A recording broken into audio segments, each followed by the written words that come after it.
Hi, this is Phil Gallagher. We're here today at Burlington High School for what is the Indian American Association of Greater Boston's Republic Day celebration. Republic Day in India is not Independence Day. Independence Day was in 1947, which ended 173 years of British colonial rule. Republic Day celebrates the day in which the Indians adopted the Constitution, which made them a democratic constitutional republic. So there's quite a few activities going on here. We'll get a few interviews. We'll talk about cuisine. We'll talk about clothing. We'll talk about industry, etc. John and I will be poking around. We'll see you in a few minutes.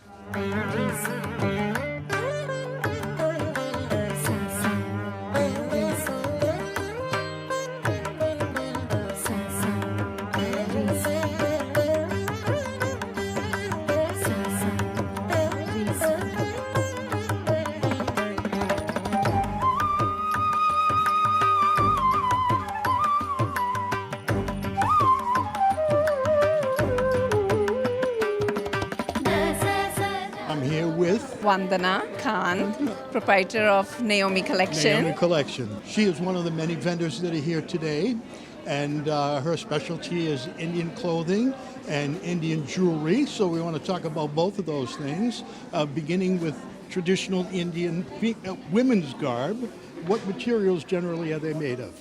They are mainly made of silk and cotton, but I have all the collection with silk and cotton, both of them. India is famous for its cotton, right? Yes. So is this a blend, and how do they get such wonderful colors out of cotton and shiny colors, for instance? They use dyes, fruit dyes or pure organic dyes to dye all the colors. That's why they have different beautiful colors. Right. Is there significance to the amount of colors that are in Indian women's clothing? Colors are significance of happiness and charm. It's really our cultural that you need to wear different beautiful colors, and it represents our gods also, because our So gods. there is a religious aspect as well. Yes. So it depends. Like if you wear different colors, that means you are happy and bright and. Lot of positive in your life, so you bring positiveness in your life with all those colors.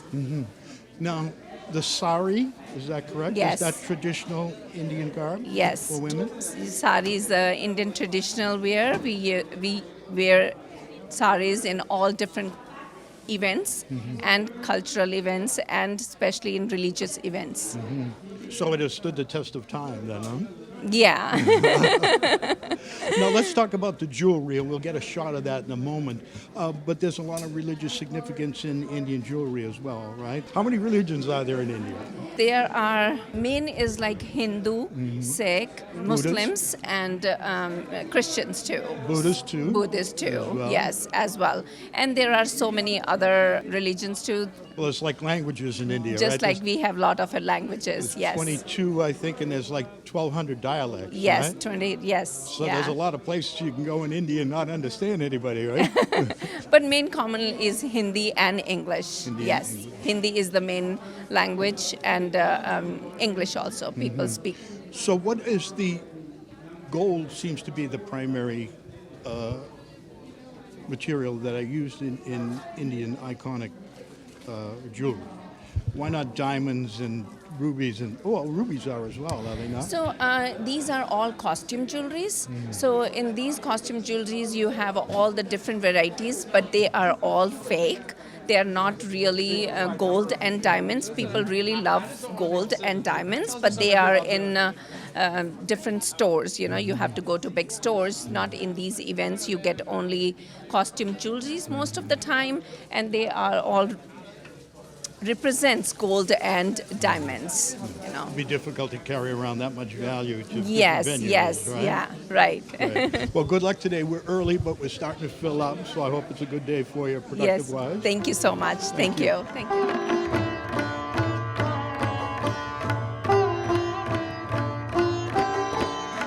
We're here with Burlington resident Gina Pocatello. Gina's member of the board of directors? I am the secretary for IIT. Secretary, Yeah. okay. And you're running the art competition here, yes. okay. We have categories from kindergarten to high school, plus we have adults as well, 18 and above. We have at least like 30 participants right now, and there are actually that competition is going on. It's kind of live right now. So yeah. So you occupy the position of treasurer in IAGB? Secretary for IIT. Secretary. You've Yes. told me that 3 times. No At my age, you'd think I could remember that. And what is your role as the secretary? So I help with all the documentation. I make sure that we have captured all the meeting minutes, and also kind of work throughout the the program, the events we run. We do every month. We have some sort of events planned. So this month we have the Republic Day event. Then other signature event is our Independence Day in the Hatchell in Boston. Then we also do a lot of civic work as well. In a Burlington library and other town library, we do a lot of educational, where we kind of educate like our Indian culture. What is indigo, because that color comes from India, so what does it mean, so kind of educating people about Indian culture, their food, their history, so spreading education about Well, it. we're going to find out about the food in a Oh, minute. yes, yeah. But is Indian Independence Day celebrated in the same way Republic Day is? No, so Indian Independence Day is when we got the freedom. So that's Right. on August 15, 1947, is when British kind of left the country. George and the it's- Sixth and Mountbatten, I yes, think, exactly, right? Mountbatten, yes. And that's when we got the independence. And after a year, like I said, when we formed the government and we kind of become the republic of the country, right? So that's celebrated on Jan 26th. So Indian Americans like to celebrate that. Yes, yes. What does Republic Day mean to you and to Indian Americans in general? So in 1947, we got our independence, which is on August 15th, and on January 26th, 1950, which is celebrated as a Republic Day. That's when we wrote the Indian government. They basically wrote the Constitution, and we got back the Constitution, and that's how we built a new government and all those things. So relatively young democratic constitutional republic, only 73 years old, It right? is, yes, 74. This is the 74th year. This is the 74th Yes, year. yeah. So you'll be celebrating 75 next year. I'm sure that'll be a big party. That would be a big party, yes. Thank you, Gina. Thank you so much. Hi, we're here with Sachin Bhandari, who today is running food court, and we want to talk briefly about Indian traditional cuisine. And I understand, let's begin with you're serving chicken biryani today, which I understand is spectacular. Yeah, it's Indian traditional biryani. So we have chicken biryani and veg biryani also. And we do have some appetizers like veg pakoras, veg cutlets, the vegetable samosas, and some mango lassi, and some soft drinks. Okay. And how long have you been in the food preparation business yourself? You're a chef, I presume. yes, What- yeah. What did they call? Is there a different name for that in India? We basically are everywhere known as a chef only, but we say bawarchi. The food cooks is like a chef, but in Indian tradition we say bawarchi. Babuchi. Yeah, Okay, bawarchi. great. And what are you anticipating for a crowd today? Should be pretty big. Should be accepted something around about 1,000. Let's see. I don't know how much. Well, we were here 2 years ago and there were 1,000 people, so I can tell you, get ready. Get ready. Yeah, I don't know. Let's see. We have just started one by one, but let's see the crowd how it's coming. Don't know what it is. Thank you, Sachin. Good luck. I hope you have a Yeah, big thank day. you very much.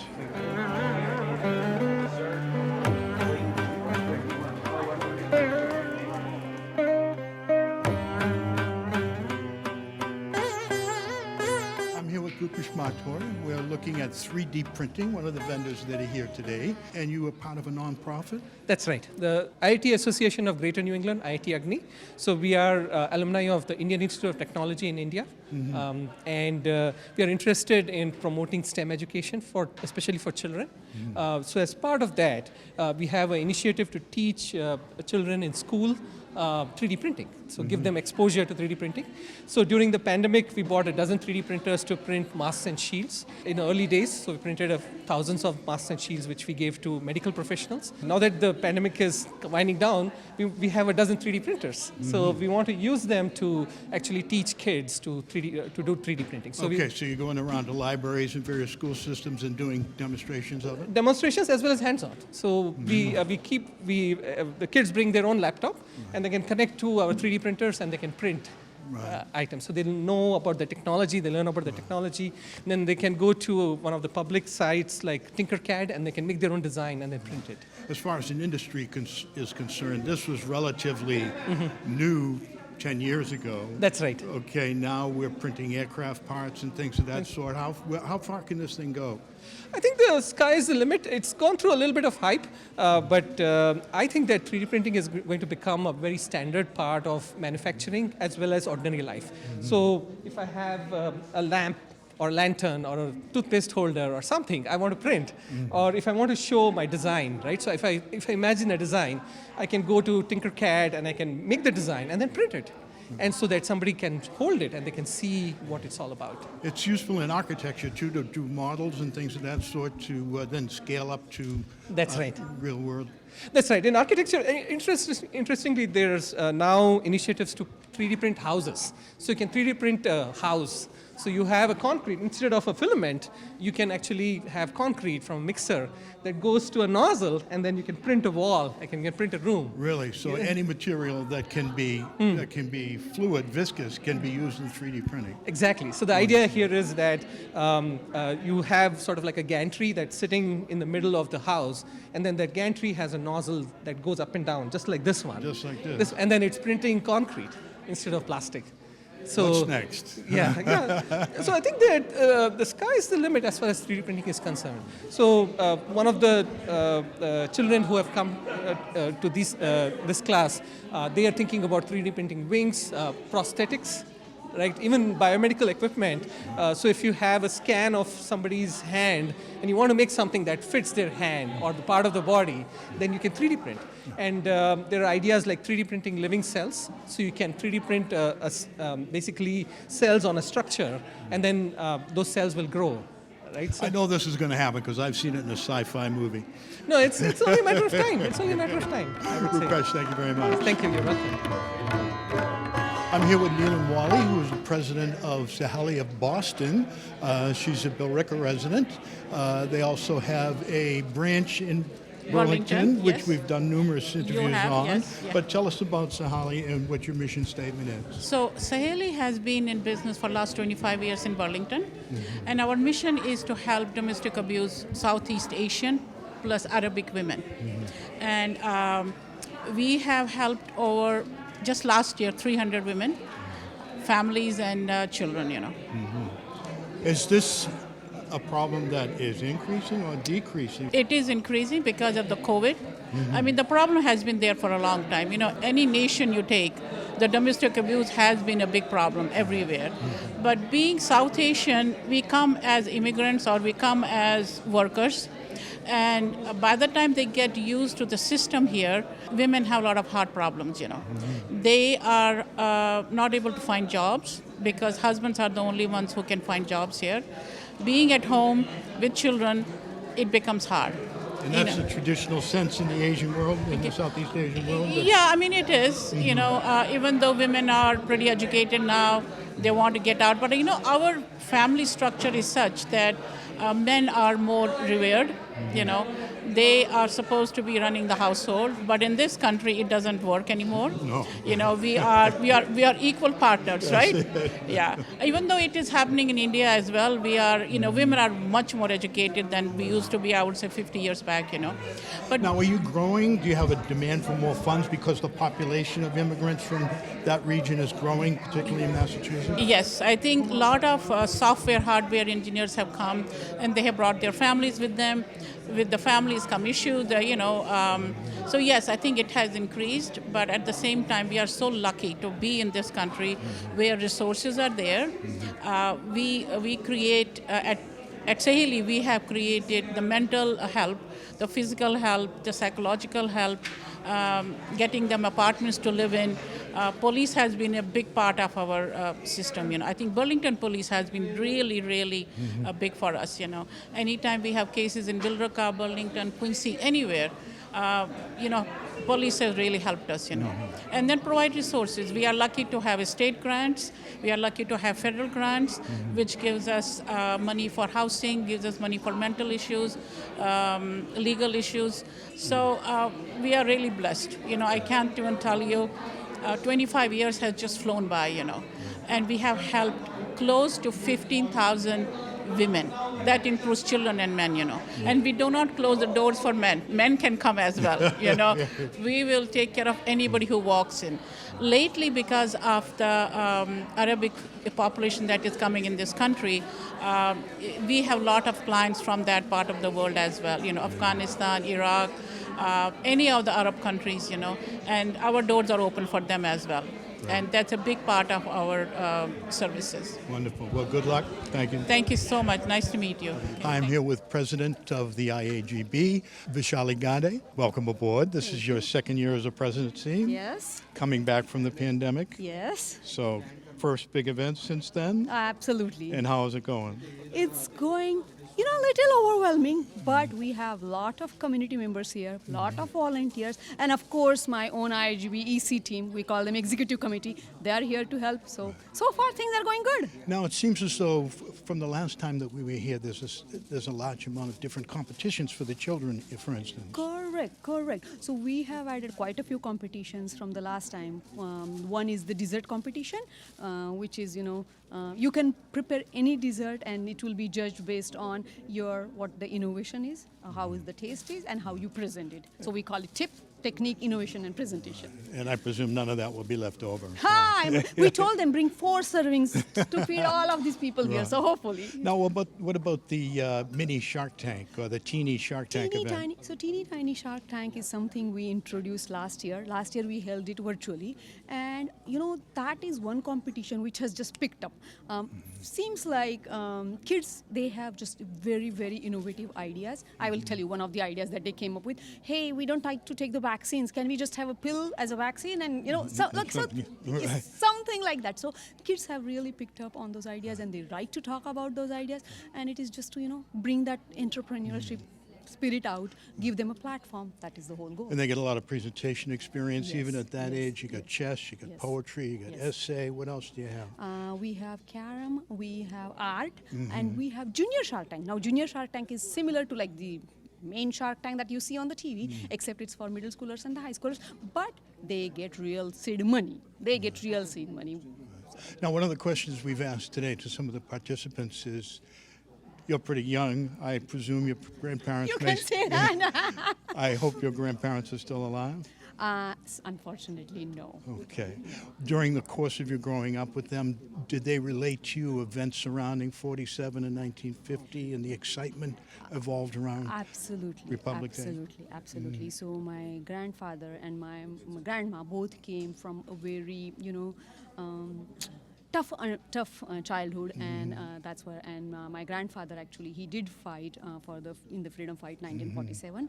So he always used to tell us the stories how they had to go and hide. They would do things, they would march with the freedom fighting movement, but they were also part of this freedom fight movement with the peace with Mahatma Gandhi, and that has stayed with us. So I have always loved hearing those stories from them and the times that they have endured. Right. So this is year 74 of freedom, actually, since the Constitution, Democratic Republic Constitution. What do you plan for 75? Is that going to be a big event for you? It will be a big event. So this is the 74th Republic Day, which is the 74th celebration of the Constitution when it was signed. And last August, we celebrated 75th Independence Day. Okay, yes. So that we did have a big celebration. Right. We had 2 concerts. So we would be planning something similar next year. Of course, I will not be the president of IGB, but as a outgoing president, I will have my full support, and we already have, we'll start planning like after 6 months for that event. Now, what are you seeing in terms of membership? For instance, in Burlington, there's an increasing number of Indian Americans that have immigrated here. I think now our population is 13 or 14%. What are you seeing in terms of your own membership and of the immigrants? How are you finding them assimilating to the Massachusetts economy and the U.S. in general? So the way we see the membership coming, that is one of the main goals of the ISGB, that we want that assimilation to happen, whether it be social causes, civic causes, or educational purposes. And we provide those platforms. So even these competitions, we have not advertised just for the Indian Americans, but we have made these open to very many other communities, Asian communities, South Asian communities. We also participate and go and participate in other South Asian communities or the mainstream community. We call upon, we have actually invited very many state legislators and the senators for our events so that they can see what we do here and that assimilation happens. We also conducted Independence Day flag hoisting events throughout the Massachusetts. I think we conducted those in 15 cities, and the reason was to just bring that assimilation, bring that awareness and diversity and inclusion. I know everybody's shooting for that, but I think it is a movement that will not stop, that will not end anytime soon. It is in the seeds, and it will keep growing. From your own point of view, from a personal point of view, opinion, to what do you attribute the Indians' affinity for education? Is that something that's homegrown? Is it something that's new here? Is it something that goes on in India, generally speaking? Yeah, education is the key that has been homegrown. From the childhood, that is something that has been imbibed on you. That hey, doesn't matter what you do. You have to put your grades in. You have to get your grades in, and then you can do whatever you want to do. Now the Indian parents are they have gotten more wiser. I would say, I shouldn't say wiser. They have gotten, they have explored the world. Experience. Yeah, more experience. So they put emphasis not only on the educational but the extracurricular activities that kids do, their sports activities, whether it be art, whether it be music, whatever it is, robotics. Sports, robotics, yeah, software. Yes, but education is always the key. There's hey, you have to do this, and then you can do whatever else you want. Right. Well, congratulations on a fabulous event. I know you have all of this. Thank you.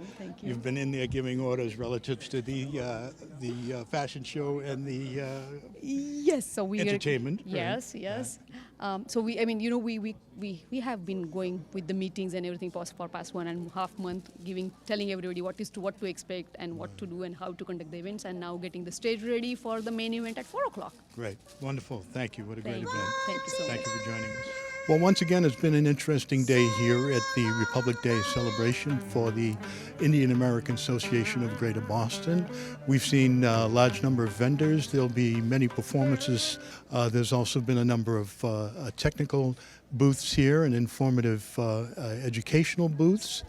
This is the first year back after the pandemic, but GB has been here for 20 previous years, and it seems like the event is growing annually. That's it for today. I'm Phil Gallagher, along with my director today, John Vias. Thank you for joining me.